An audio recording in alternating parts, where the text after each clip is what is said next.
Triceratops! Saber-tooth tiger! Tyrannosaurus! The Power Rangers franchise has been a staple on kids' television since the 1990s, and has captured the imagination of fans from right across the world, with its Japanese-inspired themes, colorful costumes, and out-of-this-world monsters. Now, the franchise has grown to make billions of dollars, making it one of the most successful TV franchises. Now, I gotta admit that I'm actually a fanboy of the series, especially the episodes from the 1990s and the early 2000s. So, with that said, let's take a look at some facts on the Power Rangers.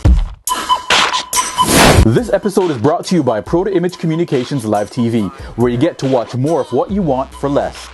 Alright, so before I drop right into things, I want to know from you guys, who's your favorite Power Ranger? Go ahead and leave your comments in the comment section below. Also, using the same comment section, let me know who or what you'd like me to find some interesting facts about next. Alright, so let's get right into it.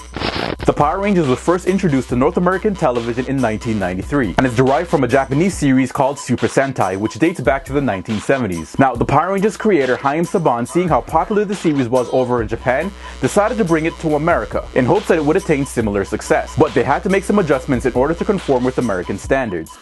Now, being derived from a Japanese series, the show creators had to get really creative in how it is that they incorporated the Japanese scenes into the American version of the show. Rather than make it an English dub or translated version of the Japanese footage, the Power Rangers program consisted of scenes featuring English-speaking actors, usually either from the United States, Canada, Australia, New Zealand, and the United Kingdom, that were spliced with scenes either featuring Japanese actors dubbed into English, or the action scenes from the Super Sentai series featuring the Rangers fighting monsters, or the battle scenes that featured the Zord and Megazord.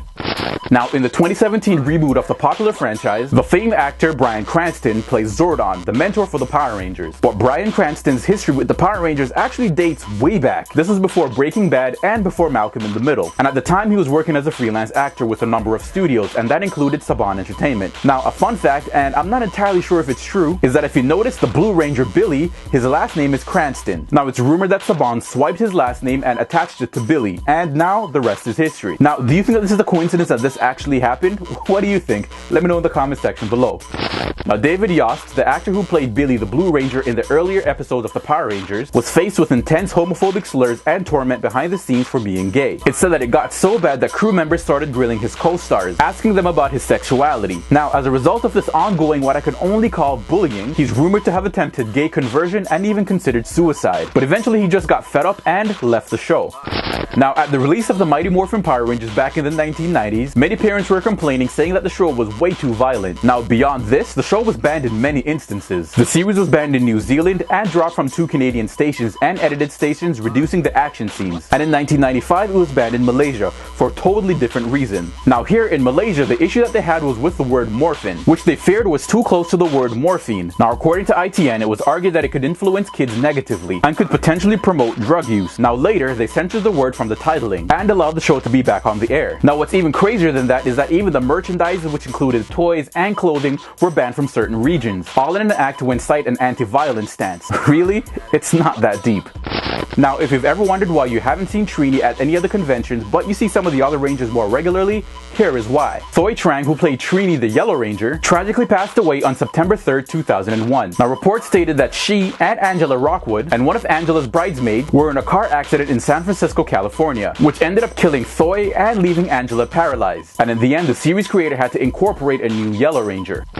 Now, one of the perks of being part of the cast of one of the most popular kids shows ever is that celebrities would often stop by on the set with their kids so that they could meet their favorite superheroes. Steve Cardenas, who played the Red Ranger after Austin St. John, revealed in a 2007 interview that celebrities would often arrange time on set with their kids. And while working on the show, he was able to meet celebrities like Jean-Claude Van Damme, Mike Myers, and Gene Simmons.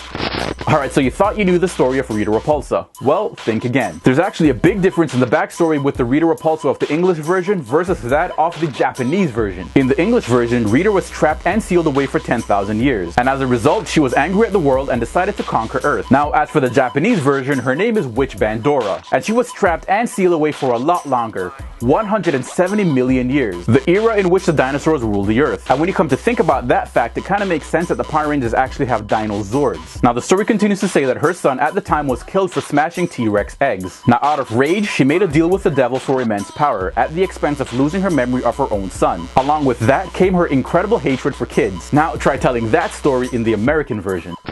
Now, the pilot episode of the original Mighty Morphin Power Rangers was very different from what actually aired on television. There were actually a few changes. For example, the series was actually called Dino Rangers, and then was officially aired as Mighty Morphin Power Rangers. The Zords in the pilot episodes were actually called Droids, and Trini in the pilot episode was played by a black girl, and Zordon, his name was Zoltar. Now, in hindsight, I'm really glad that they decided to change the names.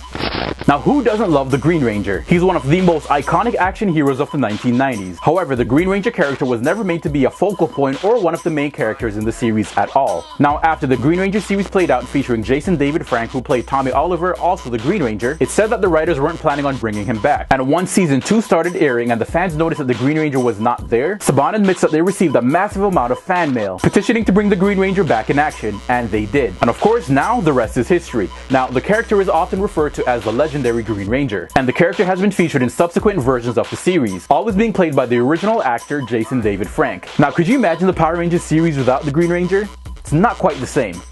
And that wraps up 10 awesome facts about the Power Rangers. So, if you guys really enjoyed this episode, do me a big favor and give this video a thumbs up, smash the subscribe button if you're not yet subscribed to this channel, and leave your comments in the comment section below because I do reply. Also, if you guys want to catch me on social media, I'm available on Facebook, Twitter, Tumblr, and Google+, and I'm also on Instagram. And I guess that's pretty much it. This video is a wrap, and I'll catch you guys in the next episode.